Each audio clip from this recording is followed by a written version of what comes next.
Welcome to 18 Society Watch. This is a program where we ventilate societal issues, give them aggregate attention with a view to provide solution that will benefit humanity. And in today's interview, we will be looking at food security, agriculture, sustainable production practice. And on this interview today, I will be discussing with environmental sociologist. I will introduce him to you after the short break. Do stay with us.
Welcome back. If you're just joining us, this is the Society Watch on Atlantic Television Network. And before we went on the short break, I told you today we will be talking about food security. And I have with me Professor Steve Uwodu. He is an environmental sociologist and sustainable development. Thank you so much, sir, for joining me today. Thank you. It's good to have you. Like I said, today we'll be talking about food security, and a lot of persons have different perspective when it has to do with food security. I'm talking about definition here, and someone said it's as long as everybody at every given time have food, have access, have economic and to eat sufficient food. That is what they call food security. But that's why we are here today, to speak with an expert. So you just have to keep your ears open to know what exactly we are talking about. So, sir, Steve, can you in one word just let us know what exactly food security is, what we're talking about here? Okay. There are two words in the concept: food and security. Food is any substance that is eaten for the purposes of nutrition and nourishing the body for good health. That is food. It is not that everything that enters your mouth is food. But those words that are intentionally used for the purposes of nourishing the body is food. So that is one aspect. And basically, human beings cannot do without food. Food is a basic human need. In fact, I can rate it to be the number one most important human need, because without food, our health will deteriorate. And as one of my professors, Professor Plumber, put it, without food we cannot think. So thinking begins with food. Being creative, being anything begins with food. So food is fundamental. Then the other word, security, has to do with consistent provision, consistent supply, that something that is necessary will always be available. So that is a guarantee that food will always be available at the time and at the right quantity and at the right nutritional content. So when we say food security, we are given assurance that there will always be food in society.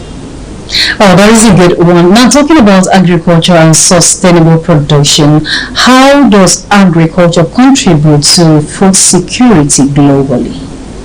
Food is a product of agriculture, because the things we eat, whether vegetables and other things, including animals and fish that we use as meat, are all part of what agriculture can produce. Agriculture is a human activity. is also an economic activity that is purposely geared towards ensuring constant and consistent supply of those things we consider to be food. So agriculture is a universal ancient practice, and it is one of the practices on which humanity grew. Because as we said earlier, without food we cannot do anything. So agriculture was instituted in order to provide mankind consistent and continuous supply of food. So it's a basic economic activity.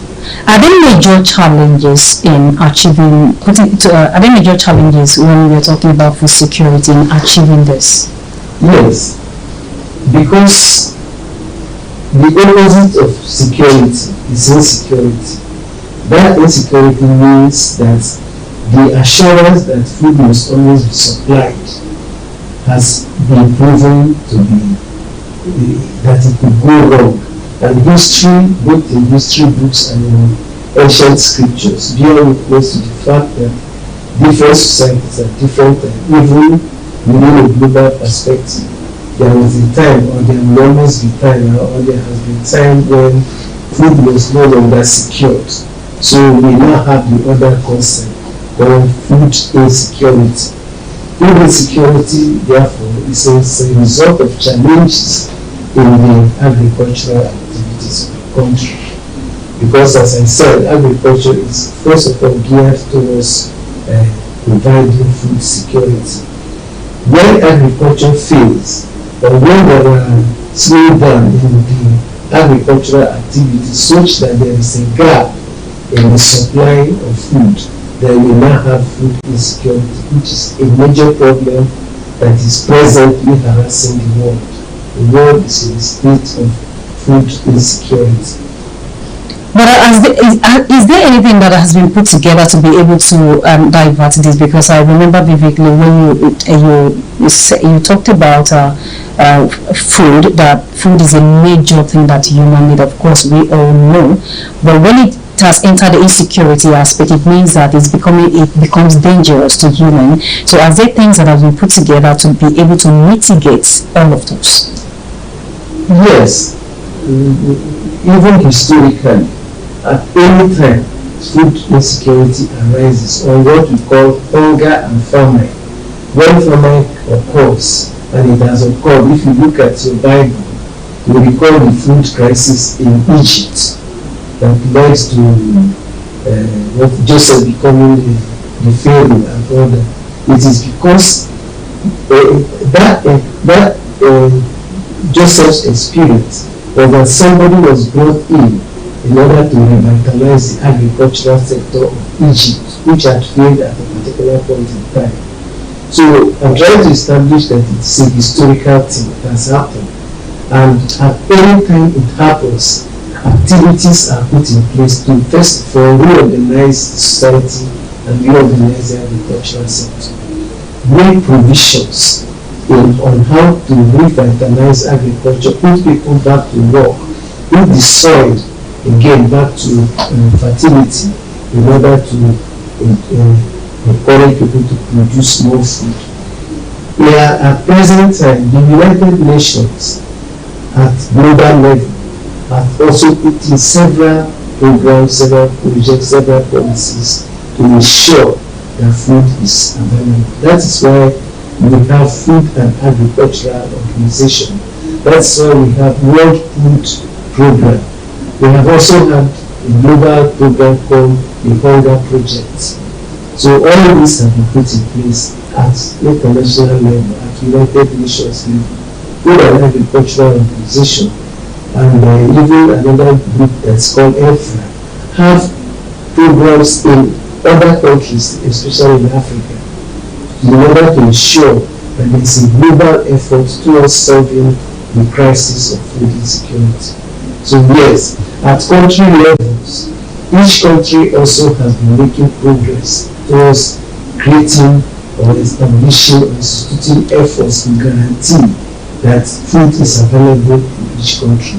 That's why we have federal ministries of agriculture, you have State Ministry for Agriculture, you have different agricultural programs, some are addressing soil fertility, some are addressing supply of fertilizer, some are addressing even what we call food value added chain to ensure that food is processed and supplied. There has to be a point of production of food and a point of supply of food. The transportation issues that are involved in the transportation of food from point A to point B, then the issue also of preservation of food, even the preservation of seedlings, because without seedlings, a lot of the agriculture will fail. If we consume the seedlings, what are we going to plant? So there are so many sectors within the agricultural sector.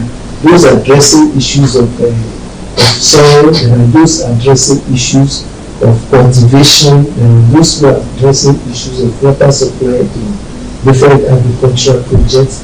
There are those who are also concerned with like poultry sector.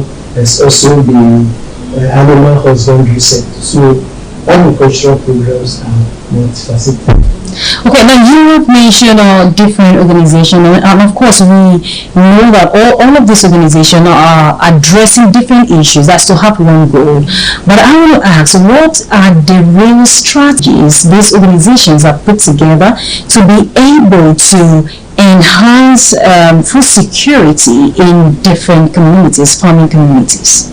Let me first say that government has a critical role to play, because since agriculture is a very important issue in the life of any nation, any country that is facing food crisis becomes a weak country. So in fact, we do measure the failure of countries or the performance of countries based on their food index. If a country is not able to ensure that food is produced sufficiently in the country and distributed and made affordable to citizens, that country will have failed. So failure in agriculture is an indicator for failure in governance. Therefore, strategies are always put in place. When we do, for instance, look at the area of budgeting. What is the budget provisions for agriculture in the country?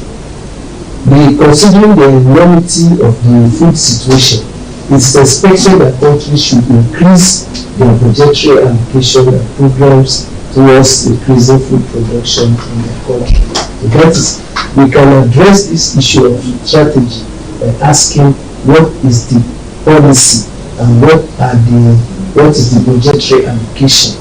If you budget, like say a country that budgets let's say 10% of its budget, annual budget, on arms, on the military, and you budget 2% of your budget for food production, that is a very weak strategy. So the strategy of adequate budgetary allocation and implementation in the food sector is very, that's in the agricultural sector, is very, very important. Again, there are issues around food production. For instance, there has to be land. There has to be issue of making land available. That's why in Nigeria we have had land use decree, we have had programs to increase the fertility of soil. Making land available for farmers is another issue. Then the issue of other agricultural sectors like this grazing. The grazing, because the meat we eat, the dairy products we consume, is also part of our food intake. Therefore, it will be quite strategic if that sector is also addressed. And that sector is a critical sector that is also contributing to conflicts in Nigeria. So we need to address it by way of making provision for applying technology in our agriculture. Technology in proper cultivation of crops, and also technology in the processing of our crops. Another strategy would be to look at the transportation sector. A few days ago, a number of trailers bringing carrots, tomato, onion to the Niger Delta into Port Harcourt. They are caught up in a bad road situation that they couldn't pass, and all the crops perished. Tomato perished, carrot perished, because these are perishable items. So if Nigeria is able to address by way of strategy, address the transportation sector, it will ensure that food that is produced at point A is transported to point B. And then if the crops, the crops are preserved, if they are preserved, then they will last longer and will be made available to other areas. So the area also of processing, we lack storage in this country, we lack preservation, and we lack processing. Agricultural value chain requires that you process once you harvest the farm before it gets to you. A few days ago, I watched a video of somebody who has processed our abacha into Indomie form, and that's a very good aspect of manufacturing, adopting technology and manufacturing in the food processing sector. And that will add to the food value chain of the country. So you see how technology can be a very important strategy, how budgetary allocation, how government programs and policies can encourage agricultural production to increase it and also make it available to the consumers. Yeah, that's a good one, even though I was really going to talk about technology. But before we come to that, you have rightly mentioned government policy. Yes. So I would like to ask, will you say that the government policy has in one way or the other really influence food security in agricultural sector? Yes. This country has land. This country also has human capital. But because of government policies, people are no longer interested in agriculture. Government is said in the past, in the history of this country began as what we call agro-states. Agro-states are states that depended on agriculture in order to develop the economy and society.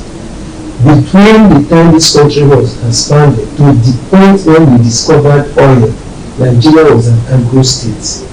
But because of the enticements coming from oil, Nigeria abandoned agriculture and became a petrol state. A petrol state is a country that depends on petrol as the major foreign exchange earner. And we know that because agriculture is the mainstay of the stomach of people, if you abandon it, you have created a very, very serious problem in that sector. The abandonment of agriculture for oil gave rise to what is called the Dutch disease. The Dutch disease is what Nigeria is suffering from today. The neglected agriculture, government became dependent on oil and oil revenue and abandoned agriculture that was at the foundation of the building of this country. At that point in this country, they were specialized in production of cocoa, they were groundnut, cotton, and all that, and rice. In the East, oil and all the local food items, yam, potato, plantain, all those were available. Nigeria was food dependent.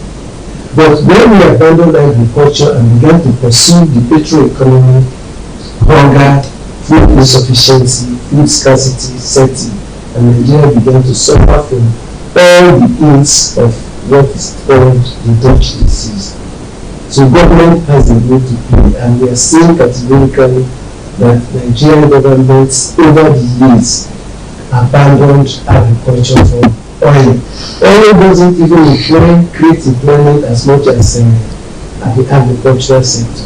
Another critical issue is that the youths were also disengaged, discouraged from going into farming, going into agriculture. So there's a very big gap arising from the fact that young people migrated away from the rural area into the urban area. So there was an urban bias in development that led to the abandonment of the rural areas. And because of the pressure of the modern life, people left agriculture, came to the cities to live from them, which are no longer available to them. So, okay, you rightly say something that a lot of persons have been discouraged in terms of agriculture because of government policy. yeah. I know if you're just talking about policy, a lot of persons will not really know exactly what is policy. So I just want to ask, what are these policy that you think is too much for that people are now abandoning what they are supposed to do? That's agriculture in question, and then going into oil. No, see, those as individuals, as a person, we have our scale of preference, we have our priorities, and you pursue your priorities to the one that will give you the most advantage. So also it is with government. Government oversees the entire community, the entire society, the entire country.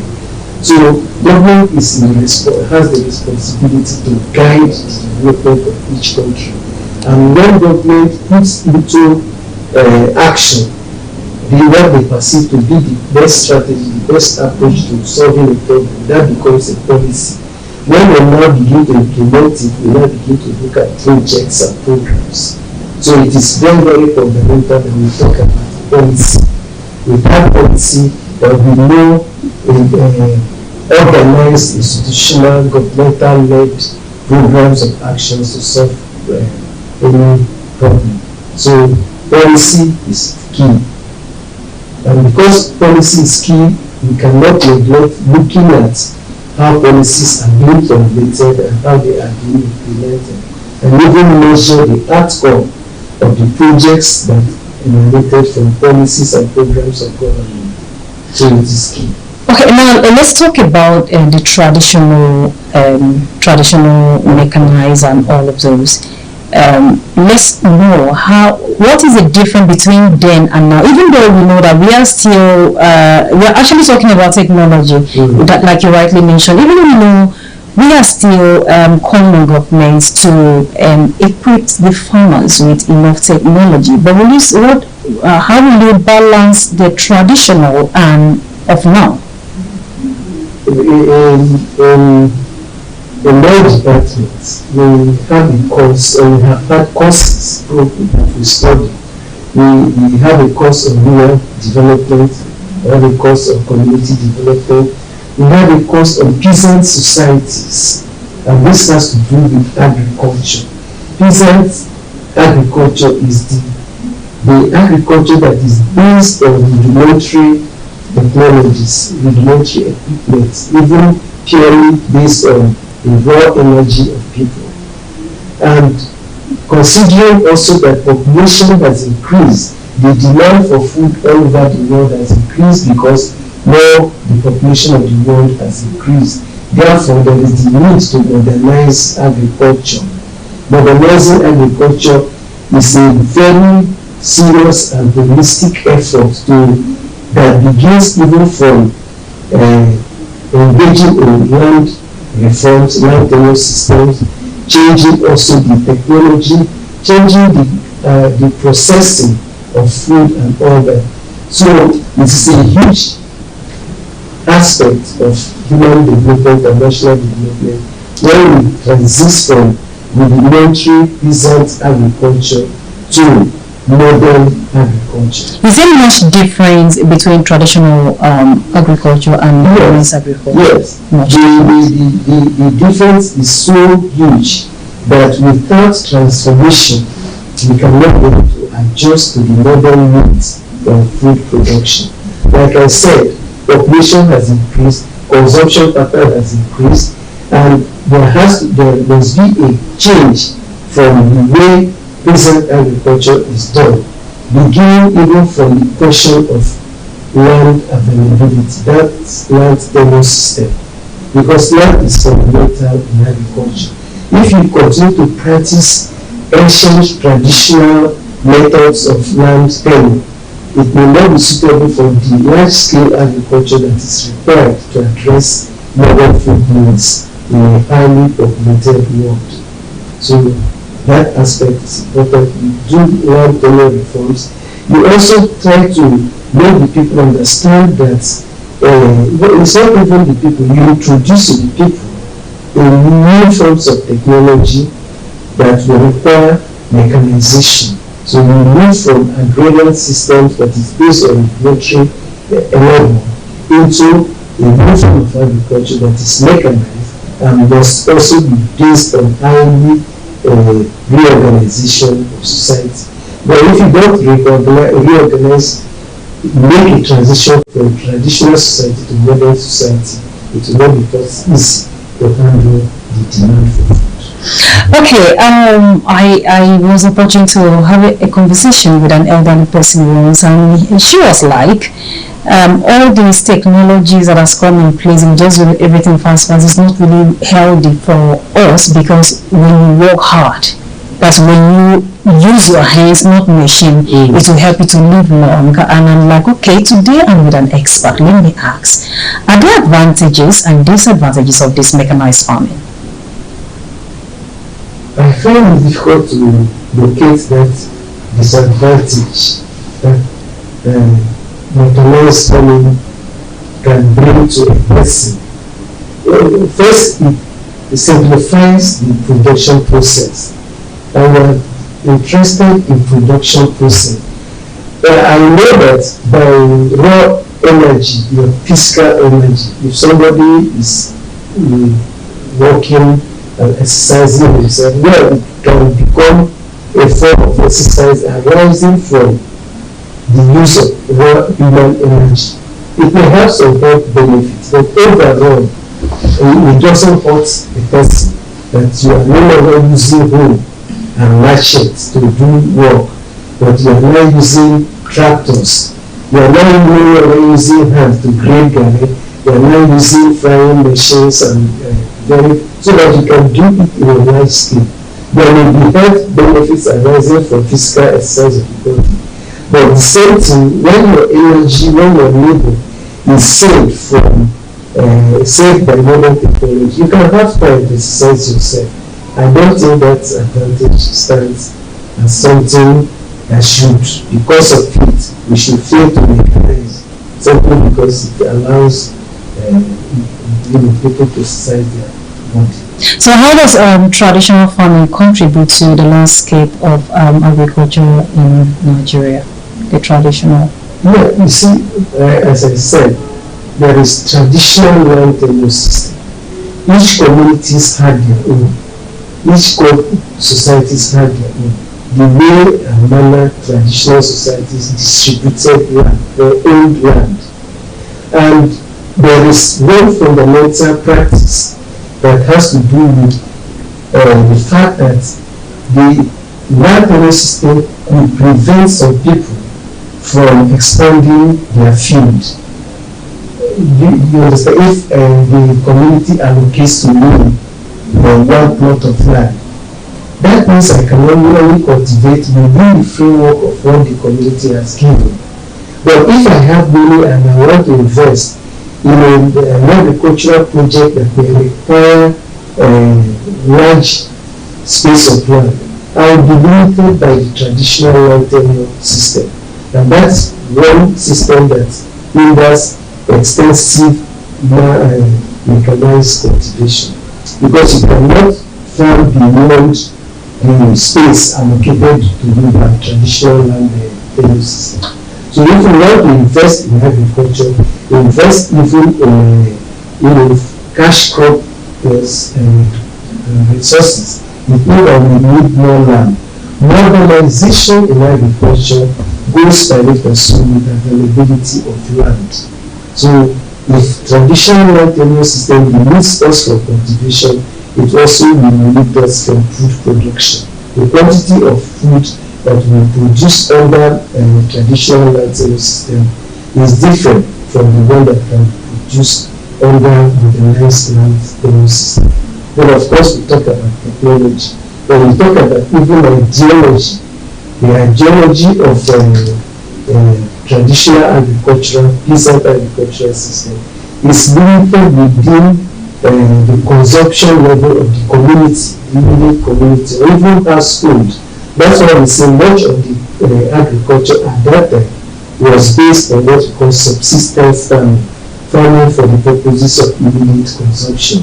But today, because individuals, citizens need money, need cash for other reasons, you have to pay your students' school fees, you have to procure a lot of things. Therefore, the recent agricultural practices are no longer sufficing in modern time where you have to procure other needs like cash. So subsistence agriculture is contributing to food insecurity. Now we should be cultivating in a large scale such that apart from the ones it should have some surplus that can be sold in order to make money. Okay, now looking at it, those people in the rural areas, they are still struggling to get some of these machines, and of course, we have limited of it in Nigeria, not in the Western. We're not talking about Western world here. But is there any way a balance can be struck between the traditional and mechanized farming for a sustainable agriculture in Nigeria? Yeah. When we even say this, that the traditional system of agriculture, the peasant agriculture, are not sustainable in modern time. They might have been sustainable in those days when people consume what we produce. But now that we need to sell, we need to make cash for other needs because we have to satisfy our other needs. And by the concept of modernization, it means that our needs have expanded. Because needs have been expanded, therefore production should also expand. But above all things, the sustainability issue comes to play. Whatever a society is doing these days, it must be based on asking a fundamental question: how sustainable? What must we do to make sure that there is continuous engagement, continuous production, continuous availability of the things that people need? That is the principle of sustainability. And beyond that, whatever is sustainable will also be what can be preserved for the future generation. That's the concept, the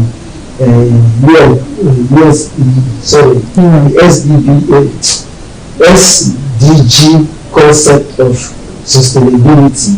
It means that continuously providing for the present generation and also preserving for the future generation. So the sustainability principle is very, very fundamental in whatever any society is doing, even at the level of individual. How sustainable is our behavior? How sustainable is the pattern of our consumption? How sustainable, how can we ensure that we continue to increase what we are doing and also preserve for the future generation? The balance lies in the fact that there has to be institutional approach to dealing with modern things, no longer at individual level. By institution, I'm also implying that government should have systematically organized way of ensuring that the principle of sustainability applies in governance, applies in policies, applies in everything that the state or country does in order to ensure and guarantee continuous and increasing the livelihood of people. What is above all these things is about the welfare and livelihood of people. So if we are using the agricultural sector, then we have to be sure that the agricultural practices, agricultural policies and programs in the country are based on the concept and principle of sustainability. Okay, now the federal government has run this severally to youth that they shouldn't wait for white-collar job, but everyone should focus on agriculture, on skill and all of that. And like I rightly said, like I said before, that this technology that we are into, this some of these machines has not really spread as into a lot of places. So we still have people doing manual labor, like using hoes and machete and all of that. And I'm asking, is there a better way to access some of this equipment? Because you and I know that some of these equipments are very expensive that a common man might not be able to purchase, get access to it. What is the government doing to make sure that this goes wrong? Let me give you an example. The United States of America, only 3% of the population are involved in agriculture, and they engage in capitalist mechanized large-scale agriculture with high level of value added chain, and that 3% is able to feed America and also exports to other countries. That is effective, sustainable practice where 3% of the population feeds the entire country. But in Africa, 70% of the population of the people of Africa, with our high level of uncultivated land, 70% are engaged in agriculture, yet we cannot feed ourselves. That is a very big contradiction. And the answer to close that gap lies in technological innovation in the agricultural sector, which cannot be possible unless there are also reforms in the land use, reform in land tenure system, reform in ideology. Because your parents used to go to farm. What if your own children are abroad? You understand? They have to be that this country has to move away from the petro state where we are now and go back to the agro state that we are bounding, so that we can escape from what I have called the Dutch disease. Nigeria is suffering from the Dutch disease, and whenever there is a disease, it takes time for healing to come. It takes the right kind of therapy. Therapy in this sense is in terms of technology. Therapy in this sense is terms of investment in the agricultural sector. I have talked about Nigeria's budget being too low to carry out to agricultural modernization. Nigeria's budget to agriculture is being too low to lead to what we are talking about, how to gain back food security. We can't gain food security when the priority of government is not on agriculture. Yes, we have seen a lot of new direction beginning from when. Let me give an example. When at this what's that his name? When he became Minister for Agriculture, this guy that is forgetting his name. Then he came into the cabinet of Jonathan and revitalized Nigeria's agricultural sector. Although he's not in government now, but I think it's ambition. He did well trying to direct Nigeria's agricultural program. The Buhari government also tried. So we are looking forward that this government of President Tinubu will focus in the agricultural sector, but mainly increasing the budgetary allocation to agriculture. We are spending too much on security, which is military security. We are avoiding spending money on human security, where food security is most important. So government priorities, even in terms of mobilizing youth, you have to educate the youth, you have to create a enabling environment for youth to remain in the rural areas and engage in agriculture. So a lot of things will revolve around government policies, government pattern of investment, and government commitment to revitalizing the agricultural sector. Okay, now you talked about, when you mentioned the Western world, they are developed countries, but here we are still developing, so we can't even strike that balance. How long shall we continue? Let's just take it that we are still developing, we are still coming up. Yeah, we can't actually strike that balance. And I remember that during President now, during his campaign, he actually talked about agriculture, and of course, the few days in office, they talked about releasing, getting about, I think, 100 or thereabouts acres of land. That is all of this is for agriculture. And then yes, we know that Nigerians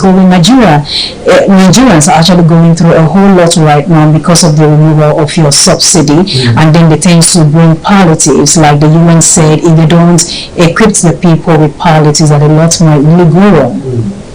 And then they came up with that.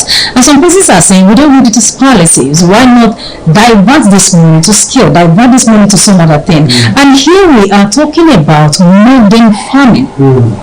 For us to be able to have food in a large quantity that we would not plant and not eat, like we said, that was during the traditional farming. So what would you say about the government channeling money? Because I remember in one of the research that we had, it was widely stated, I think that was from I can't really get the organization that said that the government is almost spending about 1 point something trillion for palliatives, and imagine all of this is diverted to these machines, this equipment, heavy equipment for farming. Do you think that will go a long way? Yeah, I have said it before, that setting the priority, making plan, taking measures to actualizing the plan and the policy is a very important function of government. So, in trying to achieve what you are saying, I have also talked about government setting priorities and adopting the right approach, the right strategies to achieving that which is for the common good. Personally, I detest to hear that word palliative. But it is a concept that Nigerians have consumed without critically thinking of what it means. But going forward, in response to your question, what is required is not this distributing food items. There's a Chinese proverb that says, don't give me fish, teach me how to fish. Don't give these palliatives. They will always remain palliative, means that they will never be sufficient. Since they will never be sufficient, the best thing is to follow a strategy that will ensure, even in the long term, will ensure a solid economic foundation. So, investing in agriculture, although presently I don't know what the budget allocation to agriculture is, so I can tell you for sure that Nigeria is spending more, much more on security, what we call physical security in terms of military intervention, surveillance, but to refusing to addressing the human security that has even generated the security, the security we are talking.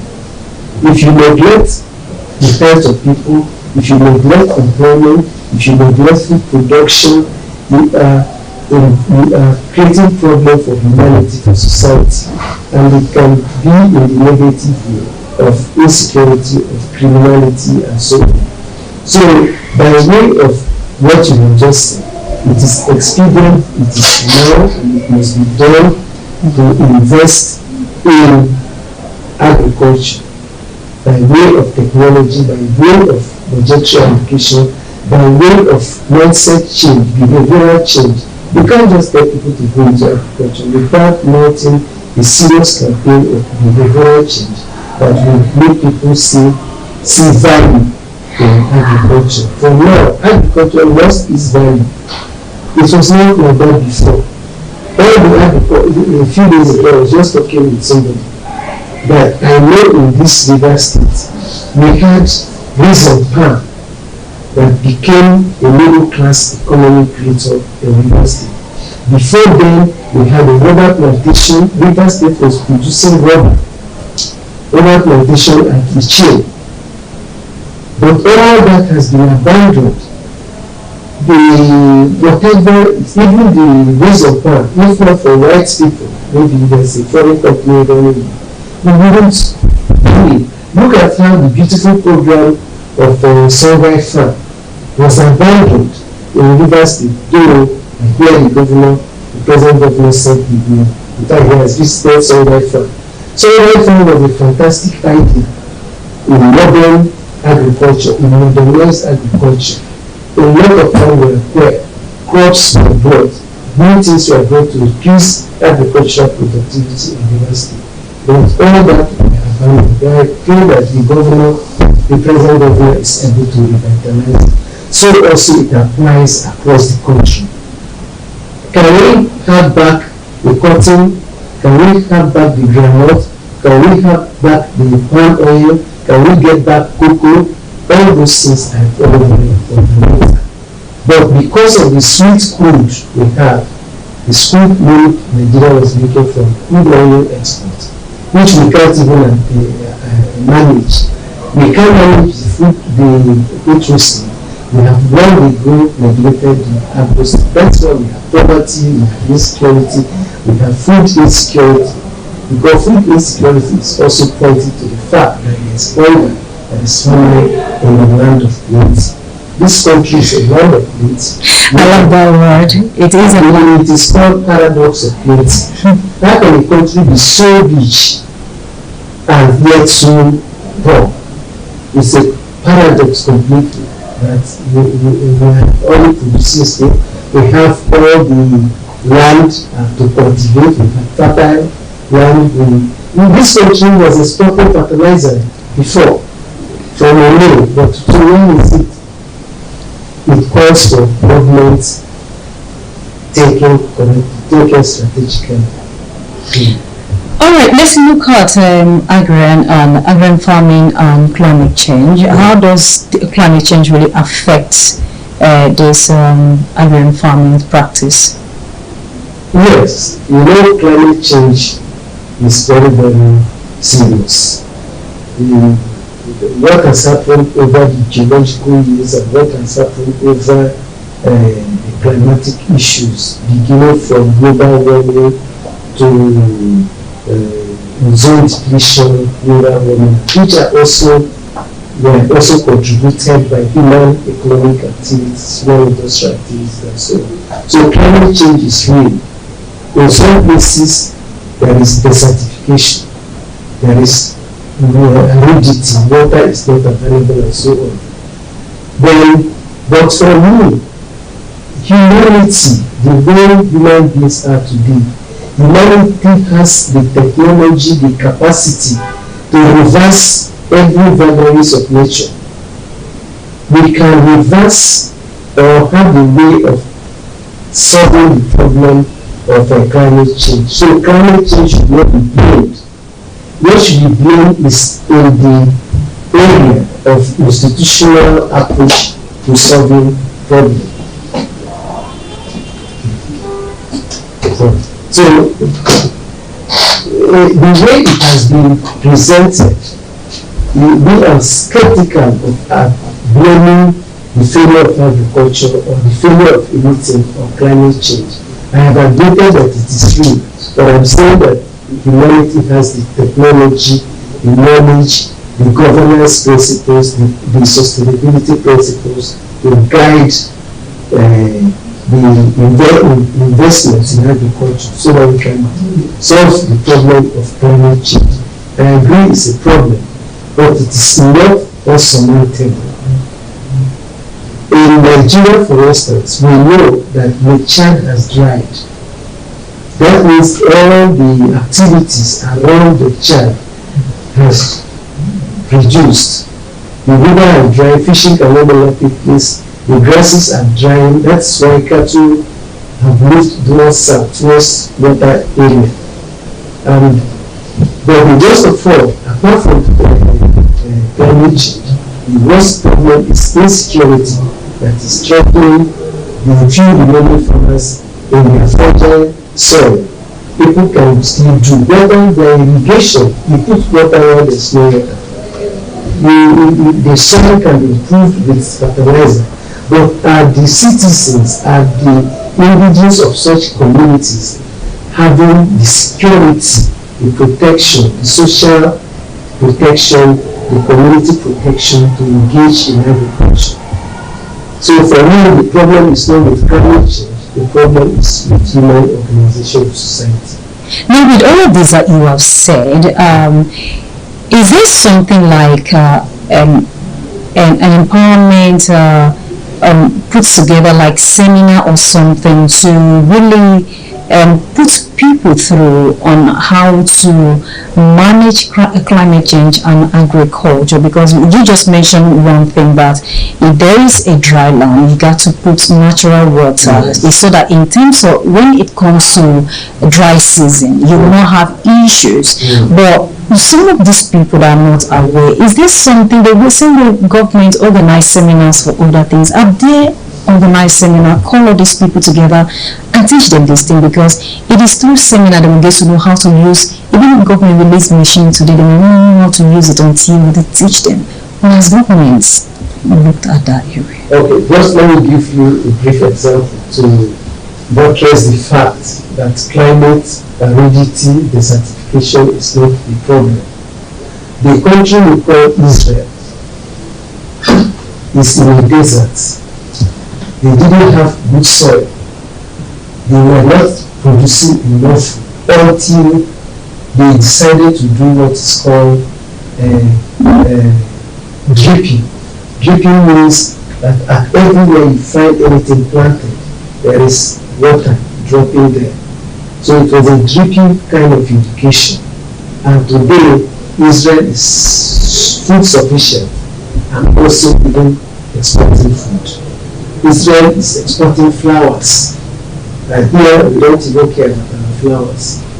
Do you understand that? So, coming to talk about seminars and so on, yes, it is important to enlighten people on alternative ways of doing things in a sustainable way.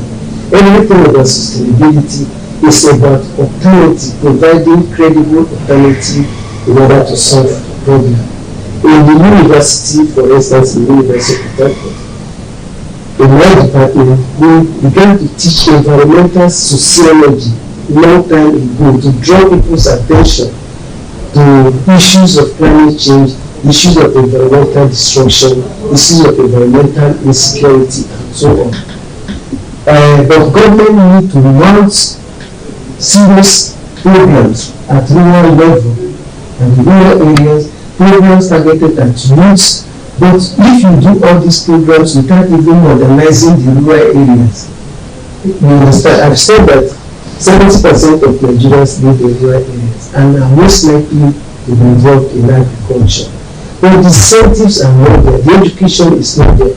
I wonder what ministries of agriculture are doing with respect to extension services.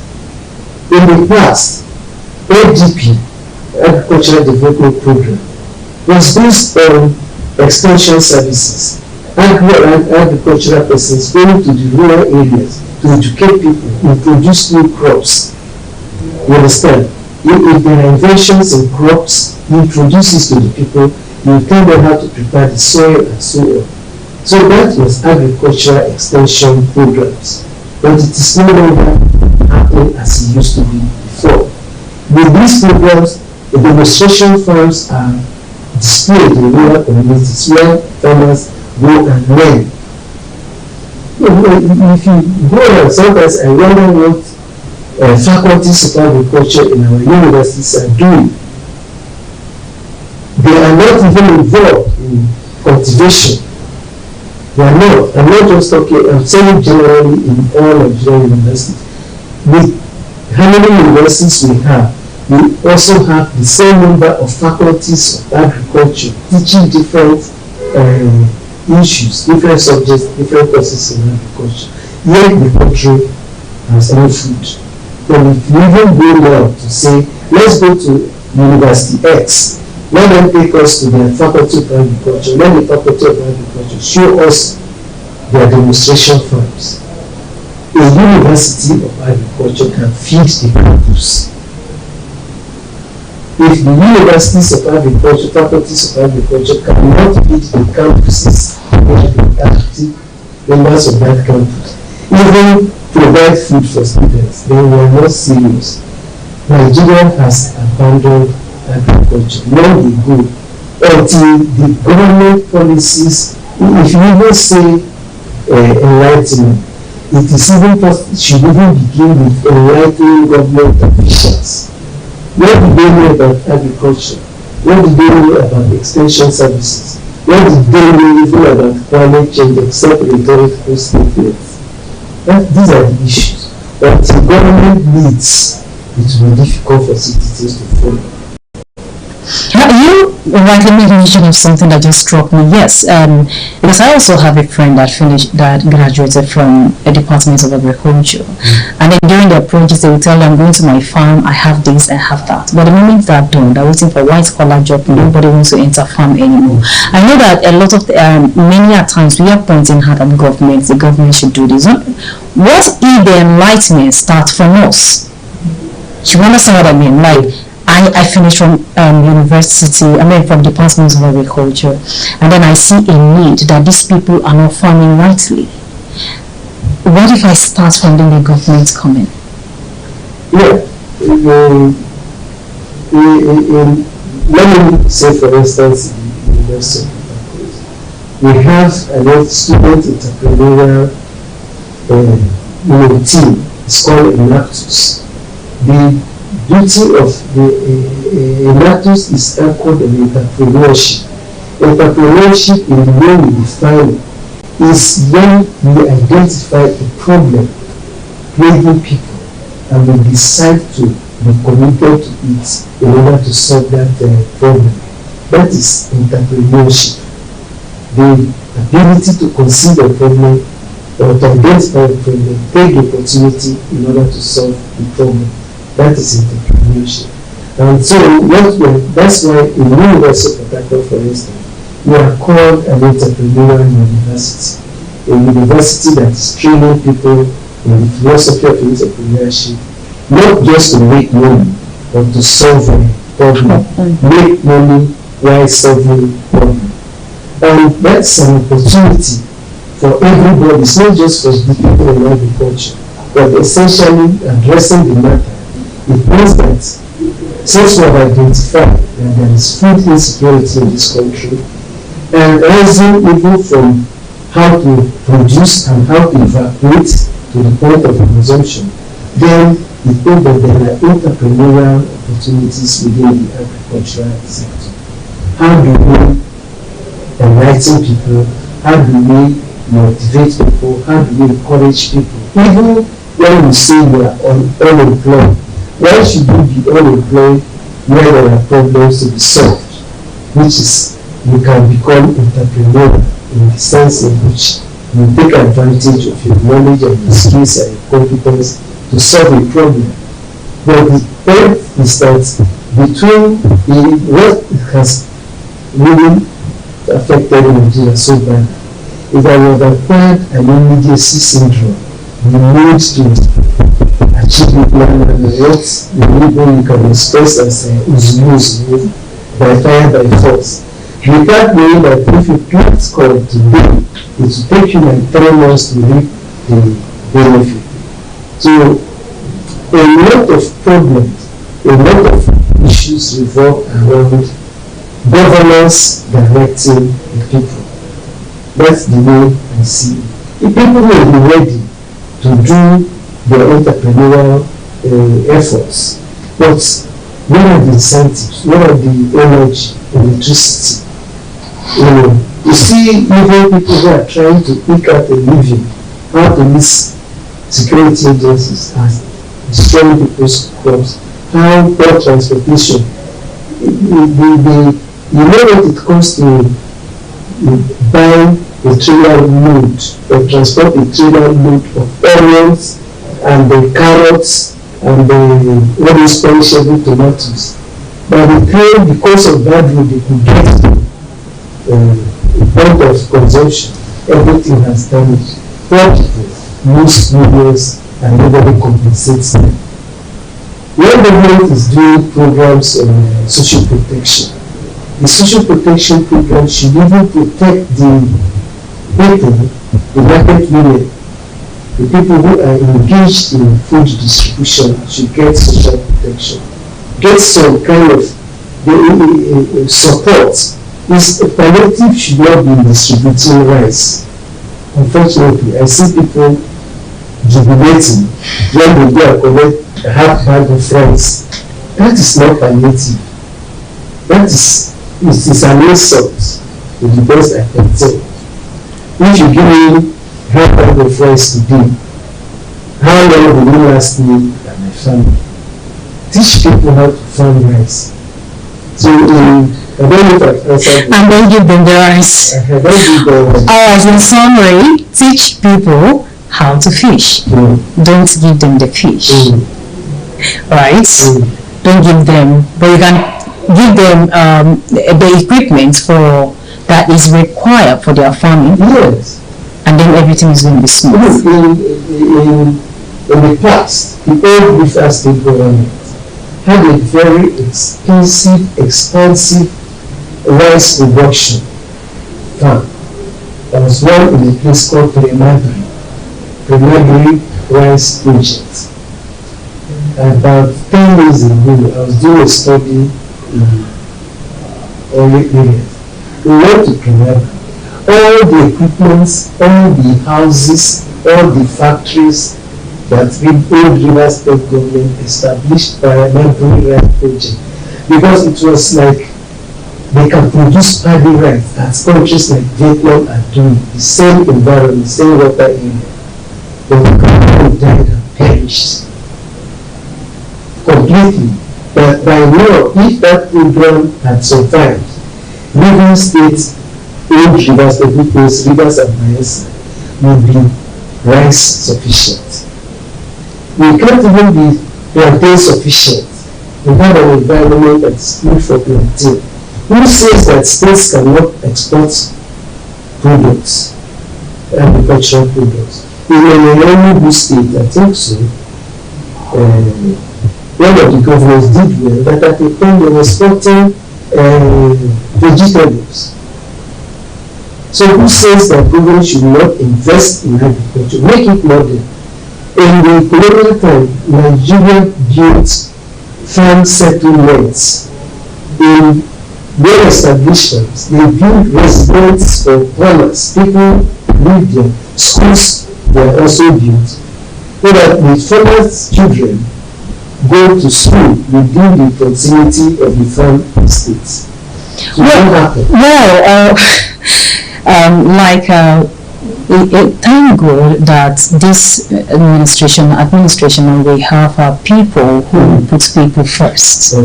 So let's just keep our finger crossed. They are just starting. Let's just be patient, and then we believe that in no time everything is going to come together in Nigeria. And then we think we should give government chance. They are just starting. Yes. But if they are not, let me use common expression, if they are not gingered, government need to be gingered in trying to get focused. And one of the institutions that can do it is the media. That's what we're here. We say that the media have the capacity to set agenda. Let's say, for instance, every media has an agricultural and community development desk that will be monitoring our politicians, our government, on what they are doing with respect to agriculture. But if you say, which is the balance, which is also the bad aspect, there is little activism and engagement with government, security agenda for this country, and engage. Of course, you have just heard it yourself, and talking about media, that is exactly why we are here. And you have heard it all from Professor Steve.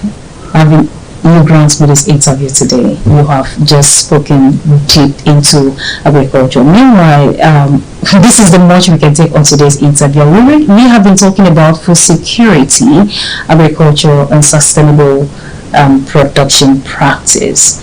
And you have heard it all from